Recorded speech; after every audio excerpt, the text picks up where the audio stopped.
and entertained. This a good time.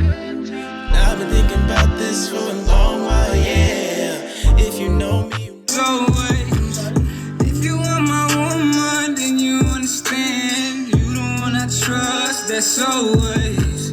You the one I trust always. I don't ever wanna hear that from you. Cause your decision versus my decision gotta come together, make it equal view. I know that we can. Okay, I'm going, Bianca. Fuck the yelling, cause I know we can make this shit work. With our love, we can make this shit right. Through the night. Nah, girl. Alright. You already know what it is. We back with another episode of Rolling with Tank, the Eloquence series. We have none other than the beautiful, vibrant, energetic, enigmatic, personable, social media influencer, Bianca Spano in the flesh. You know where we at? It's Studio Red, run by K-Dot himself, Kung Fu Kenny, the nigga at the top, you know. And without a doubt, you know who we have in the building. It's Black Collective in the building, Sticky Productions in the building, More Than Music in the building, the myth, the legend. Randy Spano is in the building. Myth Scene is in the building. Woo! And do not, please, y'all motherfuckers better not forget about Laurel Wilson. I'm talking about one of the most talented artists in the game.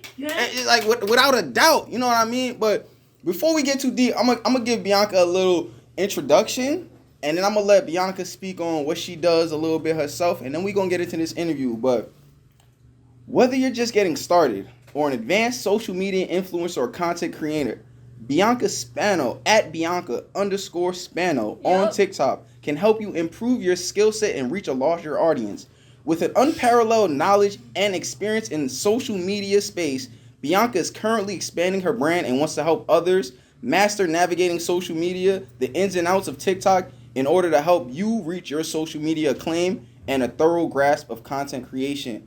Without further ado, we have Bianca. Go ahead, Bianca. Speak a little bit about what you do, who you are. Well, thank you for the introduction. Thank you for gracing us with your presence. I'm so serious. You laughing? This is the first time we've had somebody younger, but that's actually doing something and that's willing to speak. I feel honored to be here because this setup is so cool and everybody here is so cool. So thank you. We appreciate you. Know what I mean, we see you doing your thing. We appreciate you. We appreciate you taking some time out of your day to sit here with us. Of course. Let's get into a little bit of. But before we even get into the questions, where are you from? What started the whole I'm gonna be a content creator. I'm about to make this Okay. Where did that spark come from? Well, I'm from Florida, 772. What part of Florida? I live an hour north of Palm Beach. Oh, okay. Yeah, sunny, It's sunny. It's always sunny in Florida. I love Florida, so yeah. Okay. But I want to start it because I just always watched other people do it, and I was like, okay, that's what I want to do when I grow up. Oh, so you knew, you saw other people doing, I could do that. Yeah, I've been doing it for a while, so. Well, since I was little, I've been just taking videos and posting them. So you've been behind the camera, your whole life. Yeah, since I was, 7. It's second nature at this point. Okay. I guess. Let's get into the questions. What would you consider who would you consider a social media influencer, and what is content creation? We're big now on content creation. What's content creation? I'd say anything can be really content because content isn't just for one person. There's different types of people everywhere, and if you want to make something and if you think it's funny, then somebody else definitely thinks it's funny. So there's so many different types of people in the world. So would you say it's one of those things you kind of got to get out of your own head and stop doubting yourself and just do? You'll definitely have moments where you're dang, nobody likes what I'm watching, I'm getting no views, but the more you do it, it's you realize people actually do like it, and you should one happy comment should make you happy. So I don't think it matters how many comments, it's what the comments are saying. So if I know I made one person happy, I'm you happy with that, and that's kind of what you got to be happy with that before you start touching millions and hundreds of thousands of people. You got to be happy with saying, I made this one person smile. You also have to be a good person in real life too. You can't just it's not you can fake it, but it's how far is the faking it gonna it's work? It's like, are you really that good? You need to be good at everybody. So okay. I like where your brain is. I like where your mind is at. What all right, I'm gonna say the question, and like we said, I'm gonna like simplify it a little bit. Which aspects of content generation do you most enjoy? So what part of you making the content do you like the most? I think honestly, it's like I always do funny skits and pranks. So like behind the scenes, it's just funny because we'll have mess ups or like we literally just do the craziest stuff, and it's like the craziest experiments, and you don't know if you're gonna get messy. You don't know if you're gonna just be out and have to jump in the pool, or it's just like the excitement of it. You get just like adrenaline filming and doing crazy stuff. Oh, so you like the rush of the new experience. That I don't know what this is gonna do, but hey, let's. Sorry, I'm like and trying to sneeze. And then it's like when it does become successful, you're like, yes, like you're like, we did it. It's like, all right, so that it's not so much the instant gratification. It's like, all right, after I've done it, it's like, oh yeah, that like, was dope. I actually that was like cool. to enjoy making my videos. Like I'm laughing while I make my videos. So it's not just about the money. It's not just about, hey, this is a great way to make some money. It's like, no, this is fun. I'm enjoying life. I'm enjoying doing what I'm doing. And I feel like if you do have that mindset, you're not gonna make it anywhere because people are gonna see that through you. And if you don't genuinely like being funny in front of a camera and making people laugh, or just like having an audience, then I don't know. Okay, this should be an easy question for you then. What would you do if your content was poorly received? Like, so like you put something out there, right, and then instead of people didn't watch it, the people that did watch it was like, man, this video is trash. You're stupid. Don't do this no more. What's your response to the critics? I just feel like anybody is gonna say bad stuff, and like the more people that see it, the more people are gonna say bad stuff.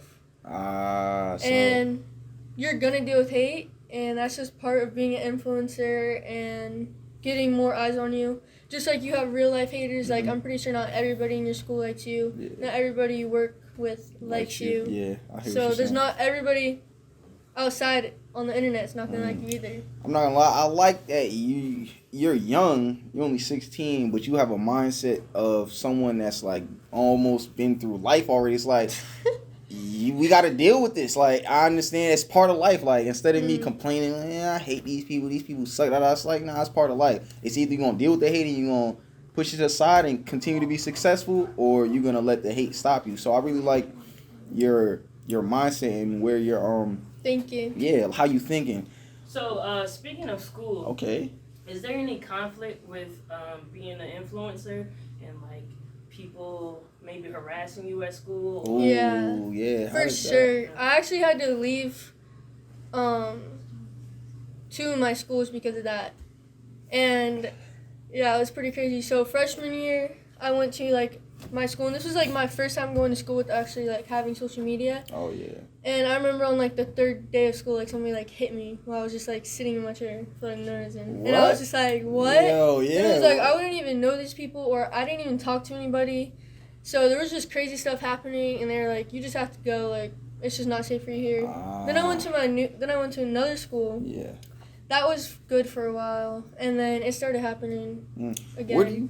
Where does that come? Where do you think that comes from? Like, why do you think other kids it's less of a, dang, you're cool, I like what you're doing, could you teach me, could you show me maybe a little bit of what you're doing? Why do you think it's I like what you're doing, but instead of me saying, yo, that's cool, that's dope, I'm gonna hate on you, I wanna harm you, I wanna, like, where does that come from? Why? I think it's because people saw that I was getting so much hate, but I kept going, and I think that just made them more mad. Because I was like, I don't care what you guys say, or I don't care if nobody in the school likes me, because I like me. So, like, you're your own fan. Like, there's one time I was literally walking, and then like so many people came behind me, and they're like, F Bianca Spano, and like, kind of like that week it started getting really bad.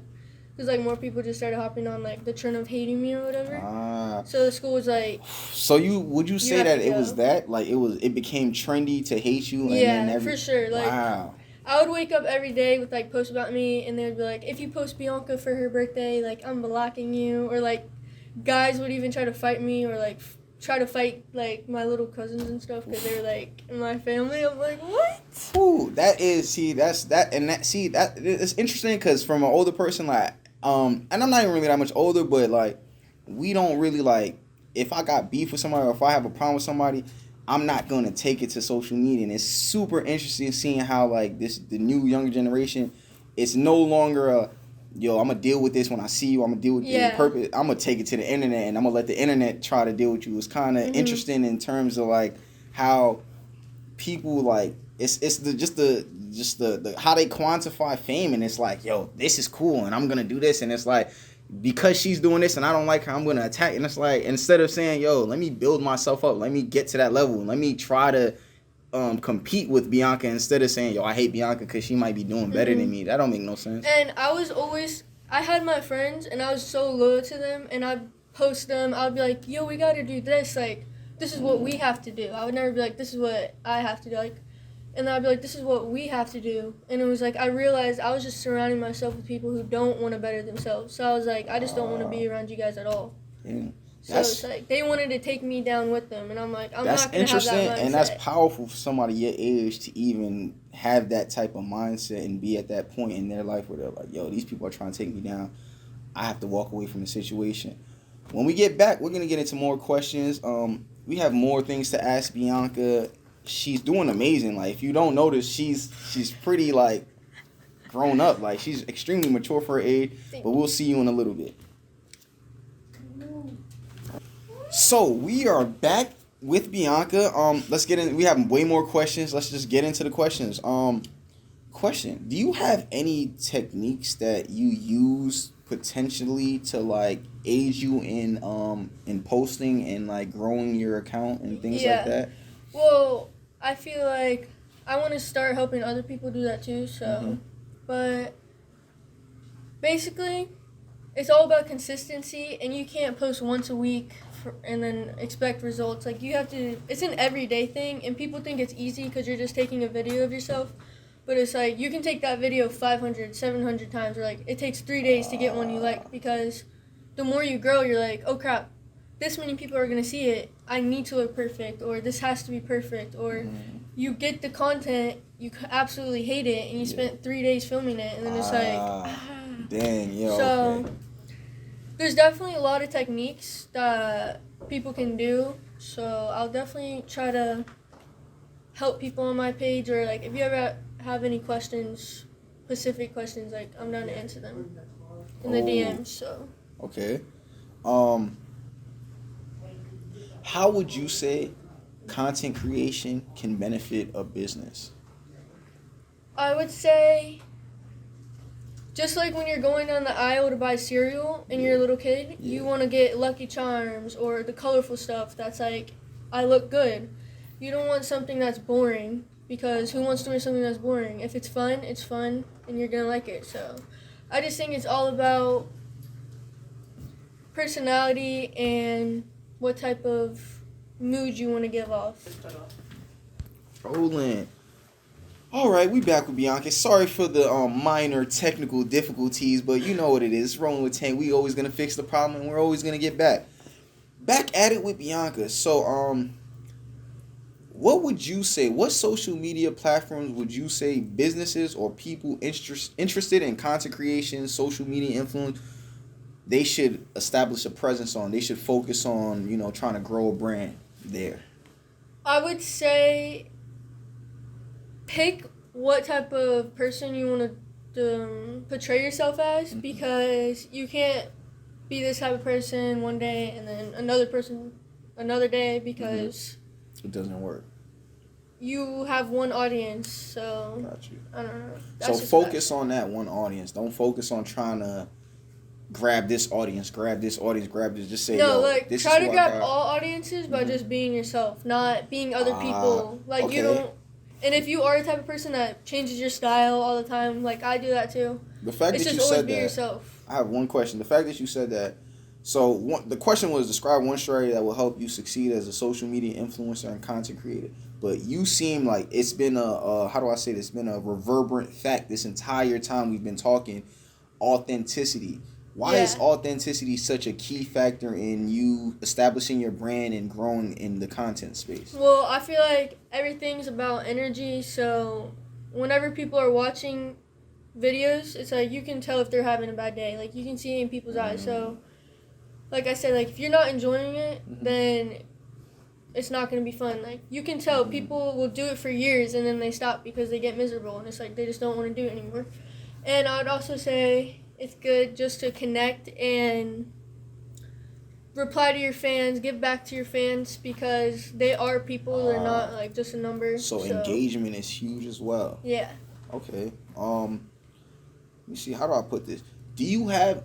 Well, we already spoke about it. I'm gonna still ask the question. Do you use any of those like social media things, apps or sites or programs that post for you and do all of the posting and stuff for you, or do you do everything yourself? Yeah, I do everything myself. Like I edit my own videos. I post everything myself. I caption everything myself. I do all of that. Question for that, to expound on that, do you feel like you doing it yourself is more beneficial, or that using an app or site is more beneficial? Like, do you feel like it helps more because it's like you have a more hands-on grasp, or do you feel like maybe using those apps might free up some time for you to make more content? I would say if you had an app that posted for you, because I know that you can like pre-upload YouTube videos and plan what time they're going to be posted.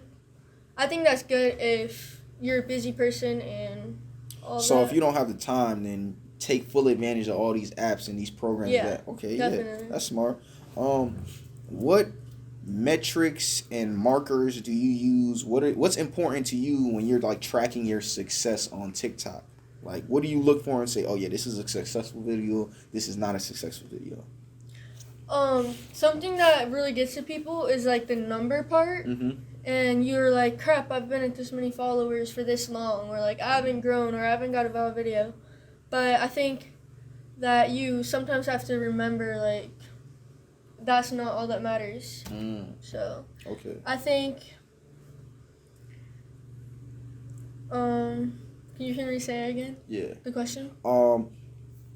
Wait, hold on. The question was pretty much asking, what do you use to gauge your success on TikTok? Like track it? Yeah, when you tracking it, when you looking and you're like, oh yeah, this video is great, this video is gonna do numbers, or like this video is doing numbers. Like, what are you looking for when you looking at that video and like, all right, yo, this is a good video or this is a bad video?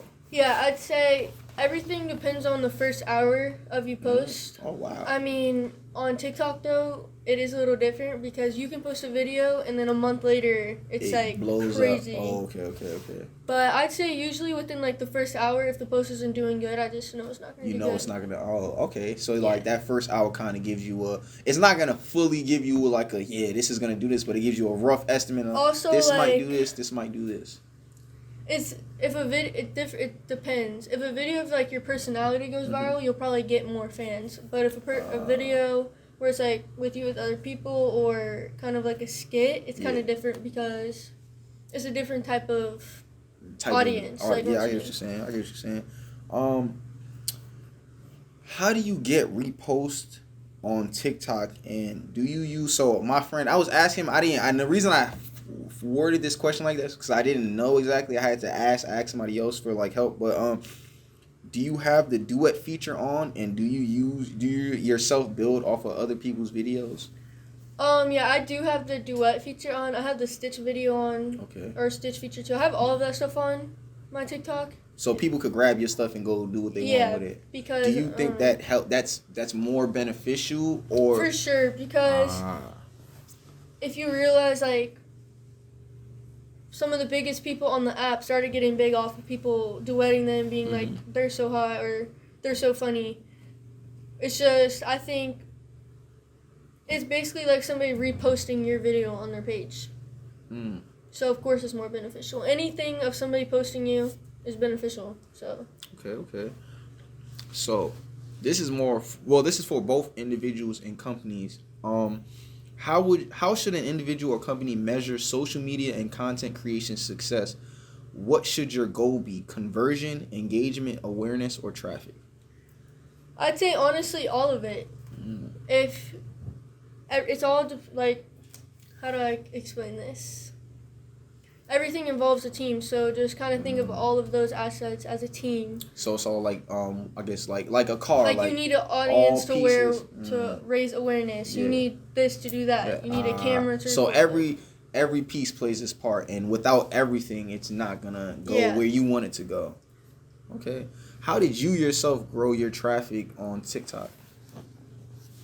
Well, I'd say it took a while, and I've actually made another. I've been through more than one account. I've had an old account that had like 500,000, and then I got rid of it because it was just like doing bad. Oh, dang. So then I made a new one, and I was a little bit more knowledgeable on what people like to watch and what to do.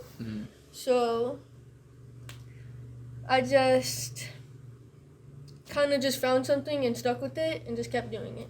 Okay. Of all the content you've seen recently, what is your favorite and why? Ooh, that was a hard one, huh? Yeah, I finally got one. You got one. You finally got one. I was hoping you got to get a question. Oh no, I really like taking pictures. Okay. So I like things that involve me, like taking pictures, and I take like my Instagram super serious. Like if you know me, I think it's super serious. Do you yourself think, hey, since you like, let's say you like taking pictures, right? Do you think that might be your artistic medium, photography? Like, hey, maybe I should be a photographer eventually. Maybe because maybe you have an eye, like you see things other people can't see. Like sometimes I want to be like, I just want to do this for everybody else. Like I want, because I like doing it and I just want to keep doing it. And it gets like boring sometimes when you're just doing it all by yourself, but at the same time, if I want to make it big, then I want to focus on myself and not have to worry about other people. So speaking of making it big, where do you see the direction, like where do you want to take your brand? Yeah, I definitely want to do something that has to do with like clothes, because I really like clothes and I dress up every day.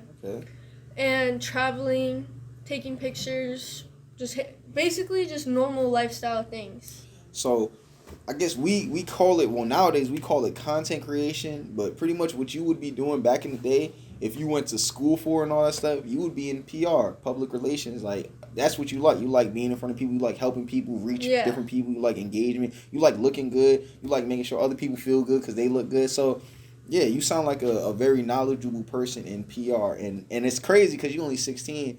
And most times, like, in the world we live in right now, people's like, yo, they're only 13. Why are you going to listen to it? And that's what Rolling with Tank is about. It's like, you're more knowledgeable on me. I might be 10, 20 years older than you, but you're way more knowledgeable on me than these subjects. So wouldn't I be the fool if I didn't want to talk to you, if I didn't want to listen to you, if I didn't want to hear what you had to say? I feel like everybody is just smart in their own ways, and you're always going to learn something from somebody. No matter if they're younger, older.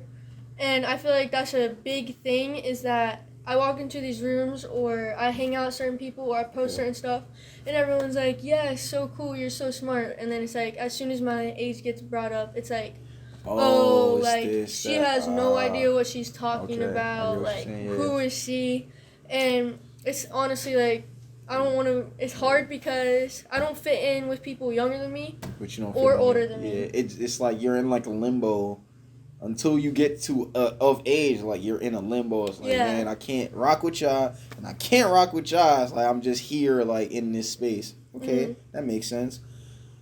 All right, we about to close up soon, but I got one more question before we go.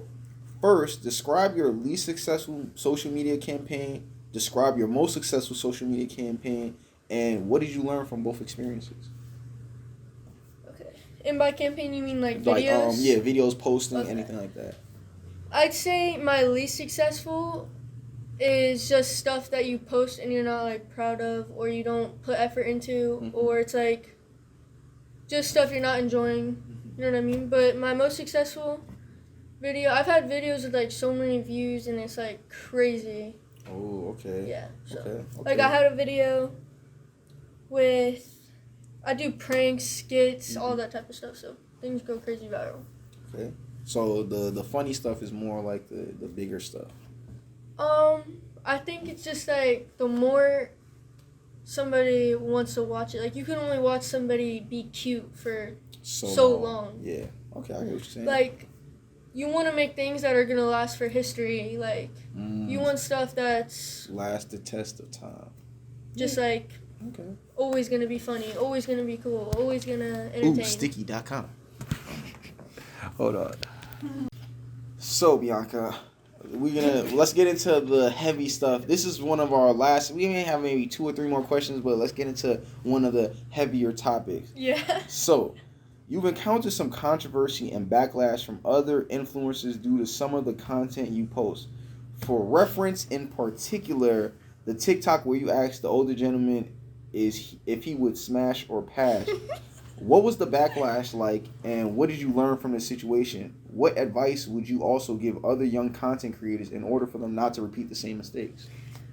Well, to me, it wasn't a mistake because I don't see anything I did bad from the video, and people ask that stuff to people all the time, and I don't think you should excuse somebody just because their age. Like, he's a normal person too.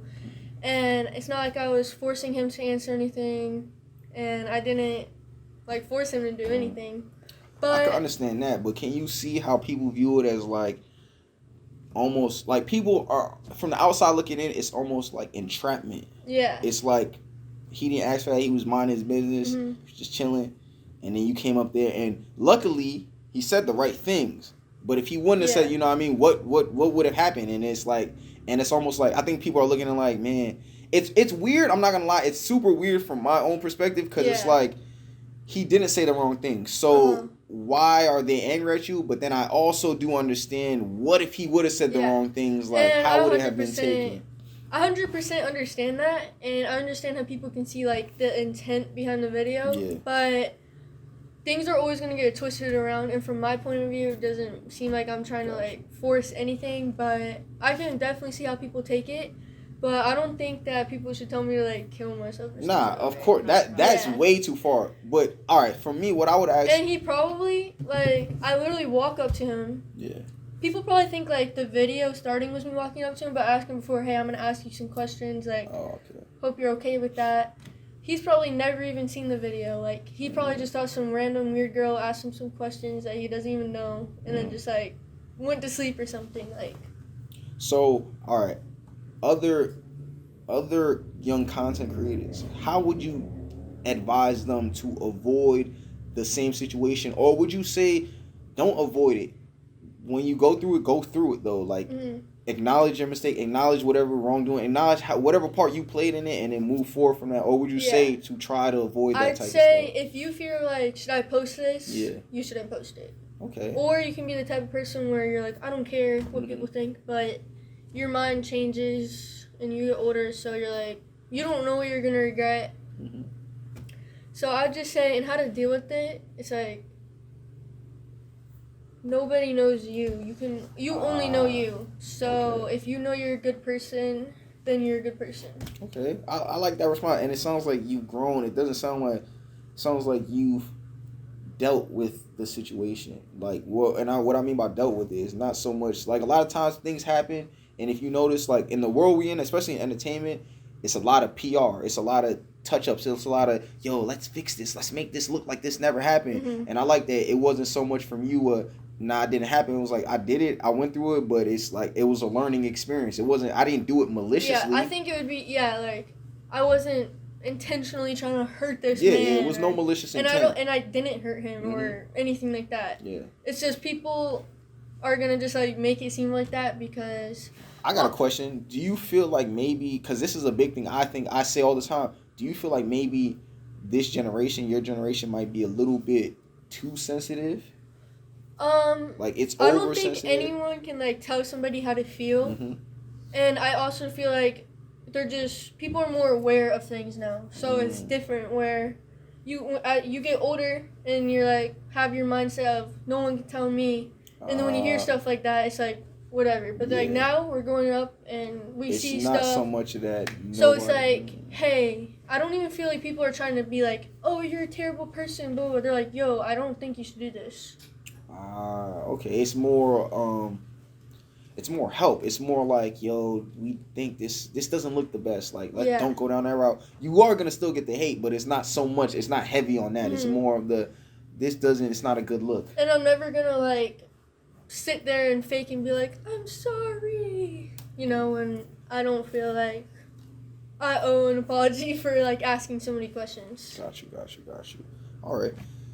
Can we count on you to do the fuck no baby challenge? Well, the fuck no challenge. I said the fuck no baby. What is that? Fuck no baby. Oh yeah, so it's a little challenge we started at MTM Black Collective. Yeah, you saw the Rolling with Tank TikTok. Yeah. So pretty much the challenge is you can use it anything. Like let's say if I was gonna do it for a kid, let's say you came home, your little brother just ran out your room. As you walking in your room, your mom's just like, yo, clean your room. You open the door, you see the room is fucked up. You didn't fuck it up. Your little brother did it. You close the door and you turn up. No, baby. And you say that to your mom and you walk off. But that's just like a glimpse of what it could be. But it could be anything. Anything like you go into a situation and you like, nah, I'm not doing that. You just, no, baby. You know? Like, have you heard the song? Have you heard the song? I heard it. Okay. I thought it was already a song. It is a song. Yeah. You just redid it? No, I didn't redo it. The artist. No, I'm saying like. Oh, you mean? No, it wasn't. No, it wasn't. They did. And that's even a testament to the artist. You know what I mean? You heard it and you thought it was it was redone. True. They made it. That's complete new. Yeah, fact. Let's give a clap to the artist. Before we get out of here, we got one more. It's not even so much a question, but can we have somebody in the audience bring forth? We have a gift for Bianca. Yes. What? From the MTM Black Collective and Sticky Productions family, we would like to present you a Kush Club shirt. This shirt represents creativity, peace, and wisdom, all traits you possess. So we just want to say thank you and encourage you to keep killing the game and doing what you do. That's so nice. You guys are so nice. Like, thank you. We appreciate you. You didn't have to come in and sit down. Yo, this is why we sat down with Bianca. You feel me? It's about good people enjoying. Yeah, it comes with a little bit of a little educational snippet about it. Cool. And then the shirt itself. But yeah, we just wanted to say thank you for showing up and kicking it with us and that's so cool. Sharing your experience and just talking to us, because that's what it's about. It's about talking. It's about discord. Mm-hmm. It's about discussion. It's about that's what the whole thing about Eloquence is about. Like, you only 16, but I bet you people out there watching it, they're not gonna know. They only gonna know your age because we've said it. From hearing you, it's like, damn, she sound like she might be 20, 21. Like she sound like she might be old. You know what I mean? Because your brain is much farther than where most people would, and that's even. I think that's a social construct we as people have to dissemble. Nah, you good. But that's a social construct we have to dissemble as people, where we think your age quantifies your knowledge and who you are and how. No. You could be 10 years old and you might be smarter than me. And if I'm smart, I'm going to listen to you because you're smarter than me. But 100%. But before we get out of here, is there any last words you would like to leave the people with? Your TikTok followers, your Instagram followers, the people at YouTube. Please, everybody, make sure you comment, like, and subscribe. Bianca_Spano. You already know. But yeah, is there any words you would like to leave the people with? Any words of wisdom? Any things that, you know what I mean? Just... if you want to do it, you can do it. And it doesn't have to be social media. It can be science. Okay. It can be, if you want to be a chef or a barista, you can be a barista. Like, who cares? You know what I'm saying? If it makes you happy, you do it. But make sure you follow me and like and comment on all my stuff. And if you came from this podcast, comment so I can start you guys a follow. Hey, that's what without further ado, it is another episode of Rolling with Tank Eloquence. I'm gonna leave y'all with a little snippet from a song we have from one of our artists, Mr. with the Script, dropping that heat for you guys daily. But yeah, it's another episode of Rolling with Tank Eloquence. We have the beautiful, prolific, enigmatic, intelligent, humorous, all around great individual, Bianca Spano in the building. And she just hit 1 million on TikTok. And you know what she said? She said she was going to come grace us with her presence. We got a star in the building. Can you believe that? Like, that's what I'm talking about, man. We got a star in the building. And she said she wanted to come kick it with gang. Big shout out to Miff Scene, Randy, Laura, KLR Designs, Mr. Q, Granby, Mr. Grizzle Grams, you know, without these people, none of this production would be possible. And I know Miss KLR is over there looking at me like, what? Why'd you mention me? Because you part of the production, motherfucker. So we gonna do that. And without further ado, let me drop this track for y'all. I Understand, Mr. with the goddamn scripture. Oh, baby. And you know that smoke came in smooth. Uh-huh.